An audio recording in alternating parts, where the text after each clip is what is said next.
today we'll be starting with a new paper, a paper on modern India, and the period is 1750 to 1950. And this is our introduction to modern Indian history.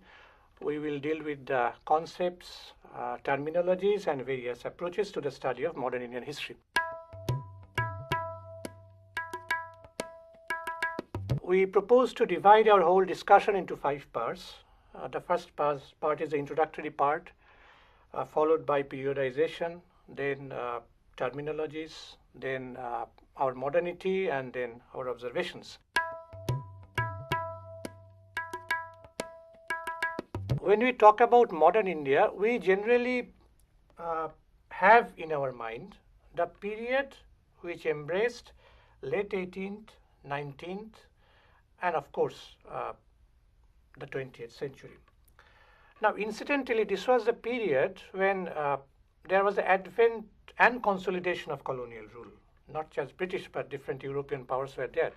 Anyway, India was colonized by Britain, and British colonial rule brought with it many things. It brought with it a new education, Western science, Western technology, Western thoughts, different thoughts. And probably the most important part is it also brought along with it the system of industrial capitalism, a new socio-economic system, which had its birth not in India, but in capitalist Britain. And the result was that our concepts of modern India, our concept of modernity, got very much intertwined with those ideas which we borrowed from the West, very much intertwined. This is not to suggest that the response of the Indian people was the same everywhere. There might have been differences in approach, in response. But there was no approach which could wish away the reality of colonial rule. So colonial rule had to be taken into consideration because that became the major fact of life after its introduction. And the result was that there was a definite Eurocentric bias in our approach to modernity, in our approach to modern India.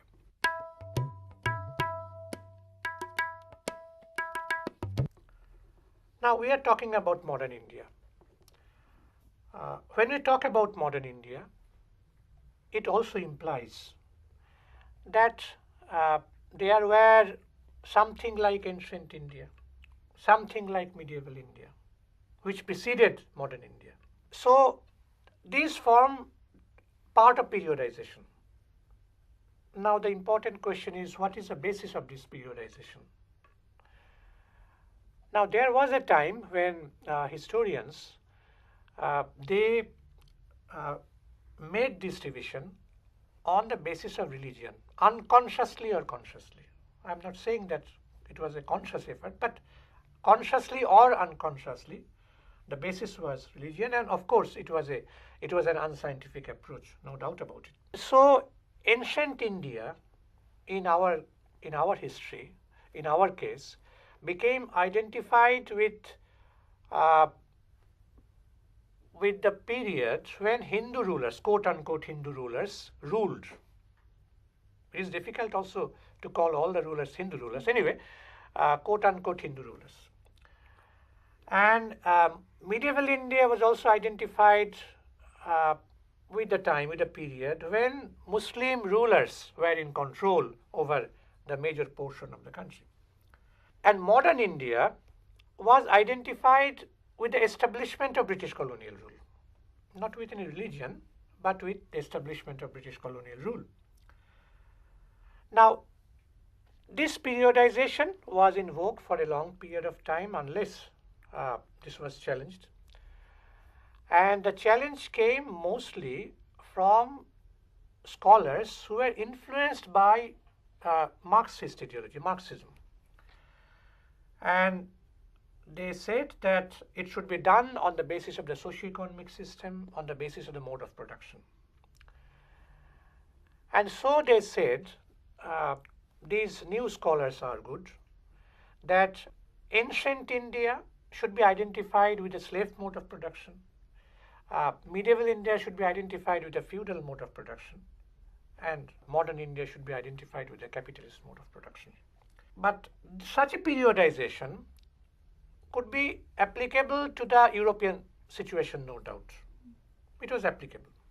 But when one applies it to the Indian situation, some problems crop up. As for example, if we talk about the beginning of feudalism, then beginning of feudalism can be traced back to the late Gupta period, 4th century, 5th century AD, roughly. And then we have the emergence of feudal forces, and at one point of time, after many decades, there was the feudal mode of production also. And so medieval India came to be identified with the feudal mode of production. But what about the ancient India? Now, ancient India is originally identified with the slave mode of production. But there is a problem when we deal with the Indian situation. Now, there is no doubt that in ancient India we will find slaves. Slave labor was there. Many ruling dynasties, rulers and people, they employed slaves. But the existence of slaves is one thing, and the existence of the slave mode of production as the dominant mode of production is another thing. And in fact, there is no comprehensive work till now about whether there was a slave mode of production as the dominant mode in ancient India. There are some works, no doubt. One can refer to the work by Chanana, Slavery in Ancient India, R.S. Sharma's book on Shudros, or Uma Chakraborty's book, Beyond the Brahmins, Kings and the Brahmins, very important books. But none of these books, they, of course, all of them throw light on the existence of slaves, common people, marginal people. But there is no we cannot come to any definite conclusion about this particular thing, that is whether the slave mode of production was the dominant mode in ancient India. So there is a problem here. Anyway, for argument's sake, let us say that there was something like slavery, etc., even if it was not a dominant one. But that brings us to the modern period.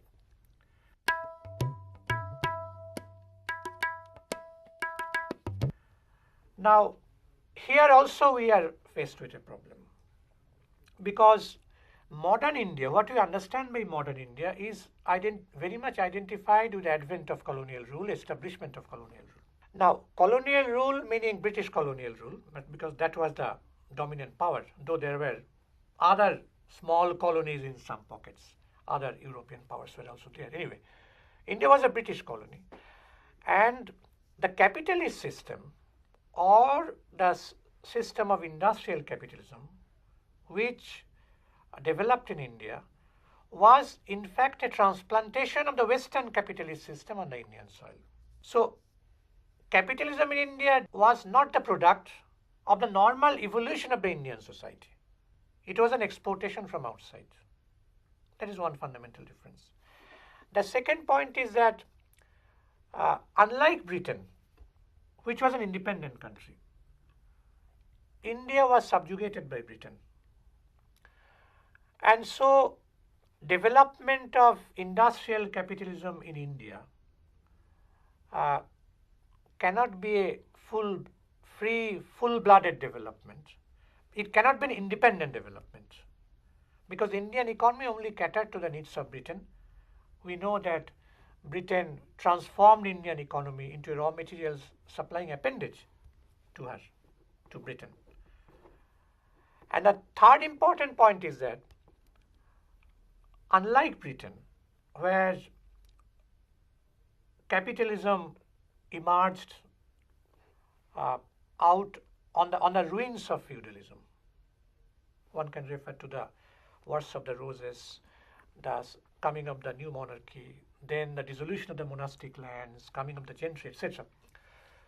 So, and the civil war, of course, mid-17th century civil war. In India, there was an adjustment with feudalism. Three land settlements introduced by the British. This created a new class of landowners, not a class of the bourgeoisie, but a new class of landowners. So unlike Britain, there was an adjustment between feudalism and capitalism. So the concept of modernity or modern India, in the conventional sense of the term, we cannot apply it in the case of India, simply because the history of Britain was basically different from the history as it had developed in our country. That brings us to the third part, that is terminologies.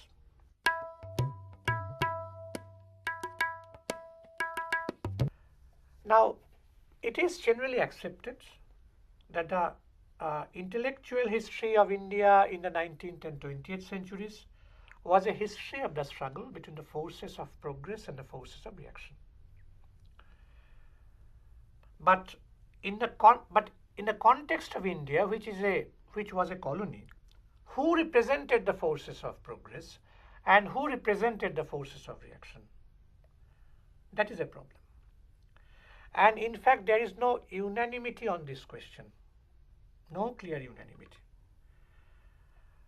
Now, one view is that progress was represented by those who stood for modernity.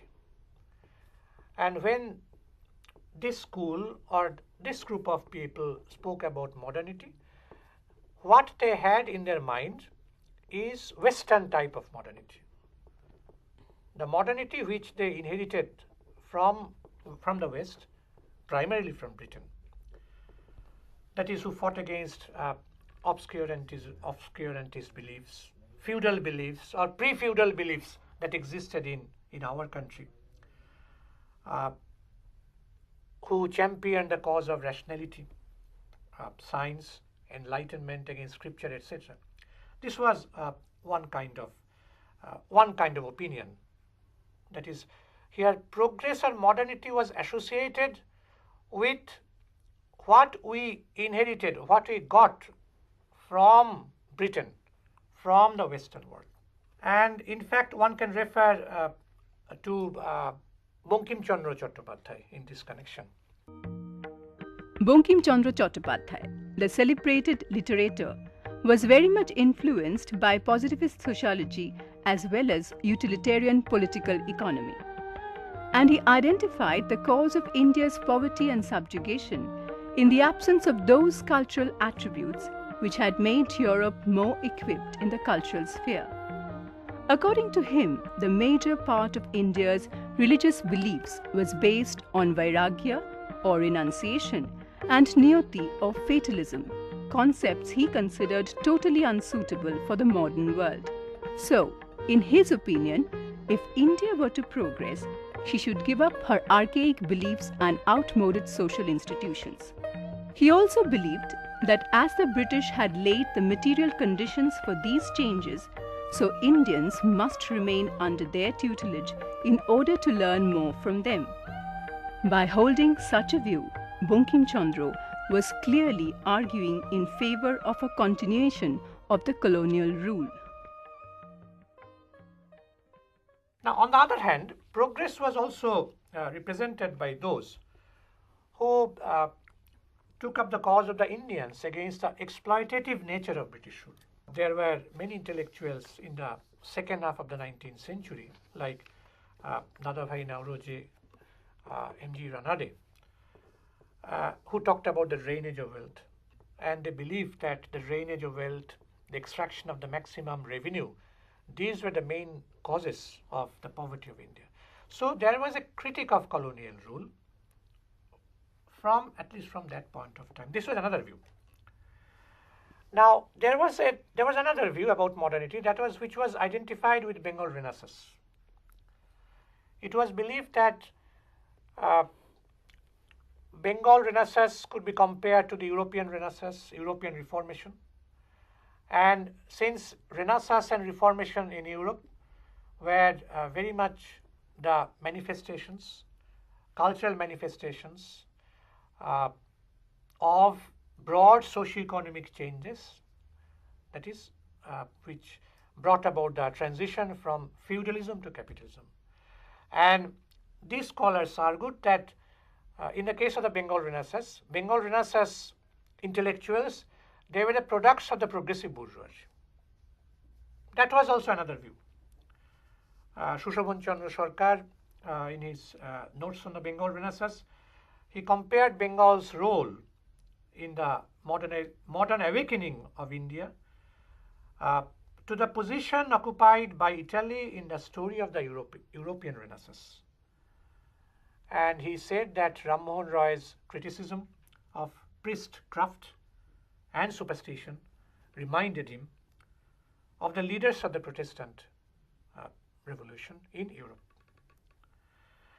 Now, these were some of the ideas about modernity. All these were ideas about modernity.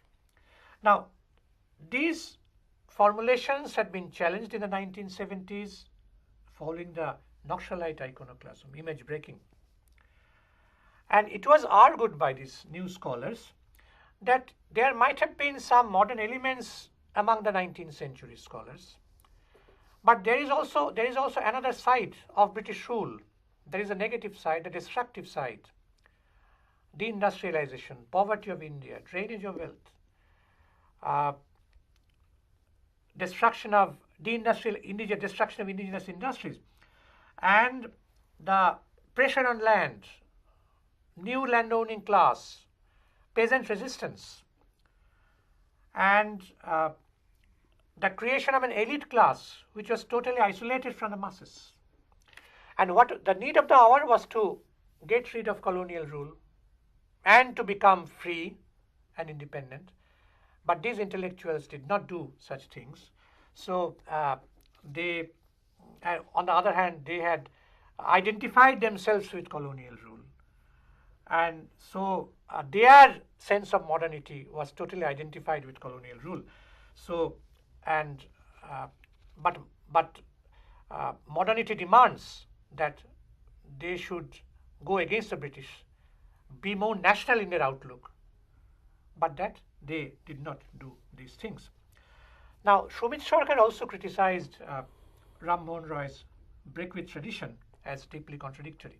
In fact, there was a contradiction between what Ram Mohan Roy actually preached and what he implemented in practice. There was always a difference. Like the sacred thread, he adorned his neck throughout his life, or he did not sit at the same table with people belonging to the lower castes. He was against idolatry, but his disciples, they performed Durga Puja festivals. So these things are there. So these contradictions are there, which have been pointed out by critics who dealt with the questions of modernity. So I stop here and seek your questions. Sir, I have one question regarding the that part of the topic where you said that India had to adjust to some extent in order to accept the capitalism, as it was not a full-blooded capitalism, or rather a natural product of India, and it was imposed rather by the British, who had a totally different historical context.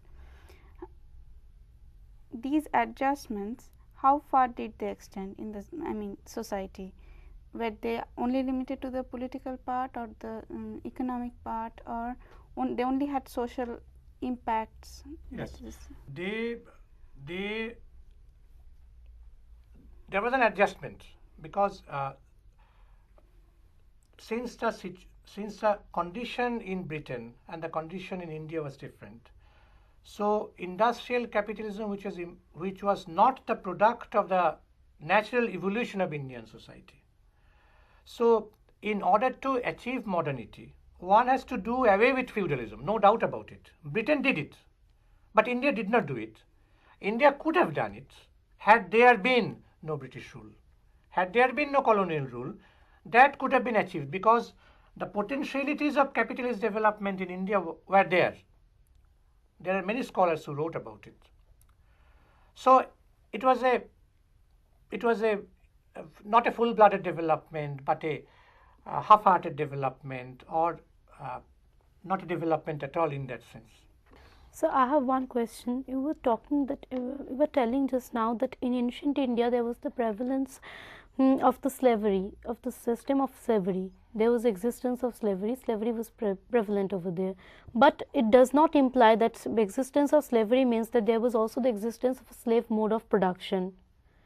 So what exactly is the slave mode of production? Slave mode of production is that mode of production when the major part of the production process is totally dependent on slave labor. That is, slave labor formed the most important part of productive labor. Yes, Shudras were acted as slaves. When R.S. Sharma talked about Shudras, they were slaves. And war prisoners, Dashas, they were slaves.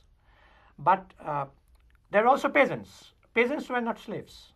Korshakas were there, they were not slaves. But existence of slaves is one thing, and the existence of slave mode of production as a dominant mode is another thing. So we do not know whether the slave mode of production was the dominant mode. Like the plantation workers mostly.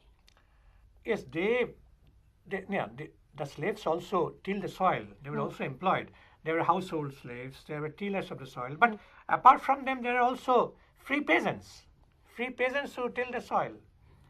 So we are not very definite. Okay. There is no comprehensive work. That is what I am suggesting.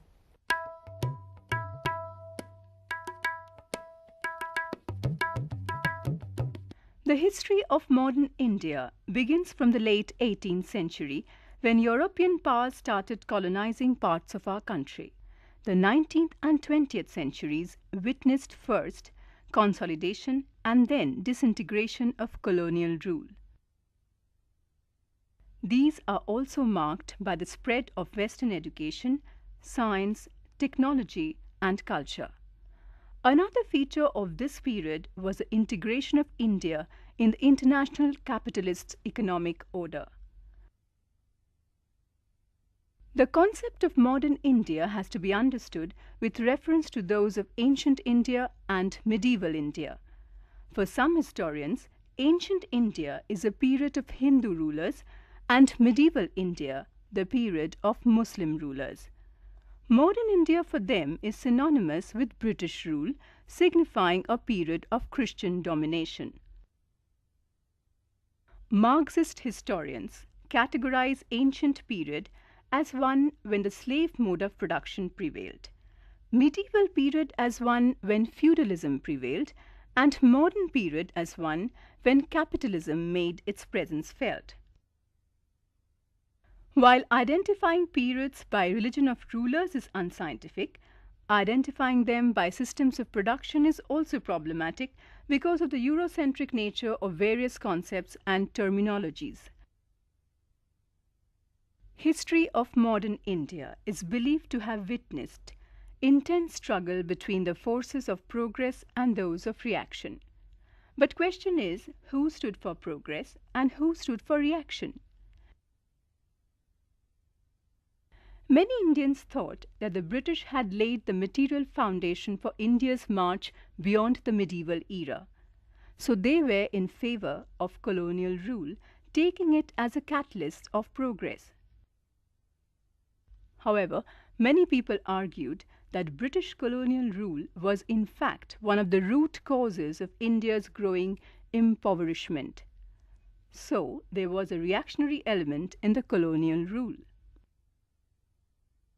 While the British introduced the concept of modernity to India, Indians' response to it was complex. People with vision made a forceful bid for modernity, but gradually it created a social divide between Western educated urban elite and the common people. And even the practice of modernity by the elite was fraught with contradictions.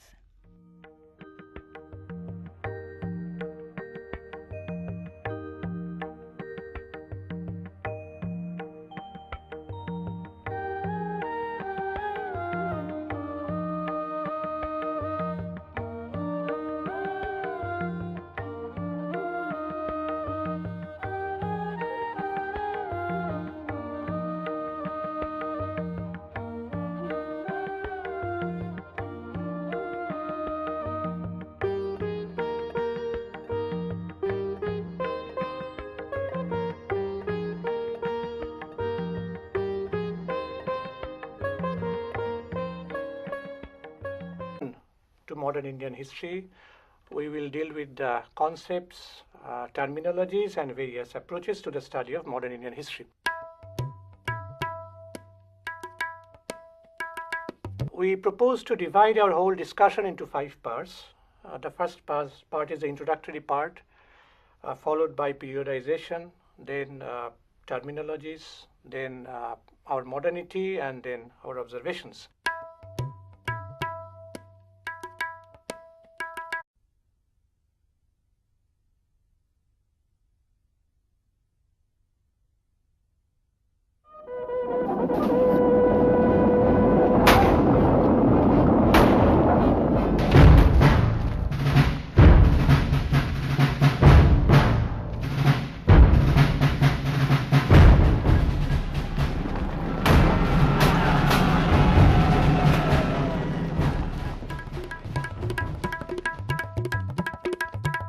Many things. It brought with it a new education, Western science, Western technology, Western thoughts, different thoughts. And probably the most important part is it also brought along with it the system of industrial capitalism, a new socio-economic system, which had its birth not in India, but in capitalist Britain.